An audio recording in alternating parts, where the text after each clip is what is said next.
আমরা দীর্ঘ গণতান্ত্রিক প্রক্রিয়ার মধ্য দিয়ে, আলাপ আলোচনার মধ্য দিয়ে আজকে এমন একটা সময় উপনীত হয়েছি। আশা করি ইনশাআল্লাহ আগামী কয়েকদিনের মধ্যে, আপনারা হয়তো শুনেছেন, হয়তোবা 11 তারিখ নির্বাচন কমিশন ঘোষণা করবে আগামী জাতীয় সংসদ নির্বাচনের তফসিল। বাংলাদেশের জনগণ আমরা সবাই অপেক্ষা করছি তফসিল ঘোষণার জন্য। নির্বাচনের তফসিল ঘোষণা হওয়ার সাথে সাথে সারা বাংলাদেশে ধানের শীষের পক্ষের সকল প্রার্থী বিধি মোতাবেক, আচরণ বিধি মোতাবেক সমস্ত প্রচারণায় নেমে যাবে। বাংলাদেশের মানুষ যে ভোটাধিকার প্রয়োগের জন্য অপেক্ষা করছে, দীর্ঘ 16-17 বছর সংগ্রাম করেছে, এই গণতান্ত্রিক অধিকার আদায়ের জন্য রক্ত দিয়েছে, শহীদ হয়েছে, গণ-অভ্যুত্থানের মাধ্যমে ফ্যাসিবাদের পতন হয়েছে। আমরা সেই অধিকার অর্জন করেছি, কিন্তু সেই অধিকার এখনো আমরা প্রয়োগ করতে পারি নাই। প্রয়োগ করতে পারবো ইনশাআল্লাহ আগামী ফেব্রুয়ারির প্রথমার্ধে, যে দিনে জাতীয় নির্বাচনের দিন ঘোষণা হবে। এই নির্বাচন বাংলাদেশের ইতিহাসের সবচেয়ে গুরুত্বপূর্ণ নির্বাচন হবে। এই নির্বাচন হবে বাংলাদেশের মানুষের অধিকার প্রতিষ্ঠার নির্বাচন।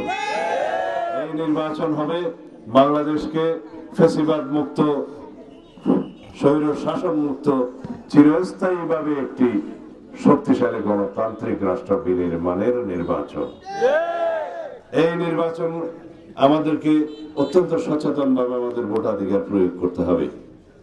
যারা দেশের পক্ষে, যারা গণতন্ত্রের পক্ষে, যারা দেশের শান্তি, সমৃদ্ধি এবং উন্নয়নের পক্ষে, তাদেরকে আমাদের নির্বাচিত করতে হবে।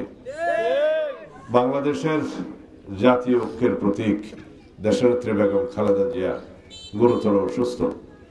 আমরা আপনাদের কাছে তার সুস্বাস্থ্যের জন্য, রোগ মুক্তির জন্য এবং দীর্ঘায়ুর জন্য দোয়া প্রার্থনা করছি। দয়া করে আপনারা দোয়া করবেন। তার নেতৃত্বে বাংলাদেশে ফ্যাসিবাদ বিরোধী গণতান্ত্রিক আন্দোলন দীর্ঘ 16-17 বছর সংগঠিত হয়েছে। তিনি জীবনের মায়া ত্যাগ করে, সন্তান সন্ততিদের মায়া ত্যাগ করে শুধু দেশের জন্য তিনি জীবনের সর্বস্ব ত্যাগ করেছেন। এই গণতন্ত্রের সংগ্রাম করতে করতে তাকে এই দেশের মানুষ গণতন্ত্রের মা উপাধি দিয়েছে। আরেকবার স্বৈর শাসন বিরোধী, সামরিক শাসন বিরোধী আন্দোলন করতে করতে সামরিক স্বৈরাচার ফ্যাসিবাদ এরশাদের উৎকার আন্দোলনের সময় এদেশের মানুষ তাকে আপসহীন দেশনেত্রী উপাধিতে ভূষিত করেছেন। সেই গণতন্ত্রের মা, আপসহীন নেত্রী দেশনেত্রী বেগম খালেদা জিয়ার নেতৃত্বে আমরা এই গণতান্ত্রিক লড়াই সংগ্রামে বিজয়ী হয়েছি। বাংলাদেশকে অবশ্যই আমরা একটা চিরস্থায়ী শক্তিশালী গণতান্ত্রিক বাংলাদেশ বিনির্মাণ করবো ইনশাআল্লাহ। তাই আগামী দিনের নির্বাচনে গণতন্ত্রের বিজয় হবে, আগামী দিনের নির্বাচনে গণতান্ত্রিক শক্তির বিজয় হবে। যারা বাংলাদেশের স্বাধীনতা, সার্বভৌমত্বে বিশ্বাস করে, যারা বাংলাদেশের মানুষের পক্ষে থাকে, তাদের পক্ষে বিজয় হবে ইনশাআল্লাহ। আমরা বিশ্বাস করি বাংলাদেশের মানুষ অনেক সচেতন। গণতন্ত্রের জন্য যারা বারে বারে রক্ত দিয়েছে, গণতন্ত্র পুনরুদ্ধারের জন্য শহীদ রাষ্ট্রপতি জিয়াউর রহমান একবার 1979 সালে বহুদলীয় গণতন্ত্র সৃষ্টি করেছিলেন। সেই গণতন্ত্রকে এগিয়ে নিয়ে গেছে দেশনেত্রী বেগম খালেদা জিয়া। বহুদলীয় গণতন্ত্রের সময় শহীদ রাষ্ট্রপতি জিয়াউর রহমান এদেশের বিচার ব্যবস্থাকে সর্বজন স্বীকৃত বিচার ব্যবস্থায় পরিণত করেছিলেন, আইনের শাসন বাস্তবায়ন করেছিলেন। সেই আইনের শাসনকে চিরস্থায়ী রূপ দেওয়ার জন্য আমরা বিচার বিভাগের সম্পূর্ণ স্বাধীনতা নিশ্চিত করবো ইনশাআল্লাহ। দেশনেত্রী বেগম খালেদা জিয়া গণতান্ত্রিক সংগ্রাম করতে করতে, সামরিক স্বৈরাচার বিরোধী সংগ্রাম করতে করতে এই দেশের সংসদীয় পদ্ধতির সরকার চালু করেছিলেন 1991 সালে।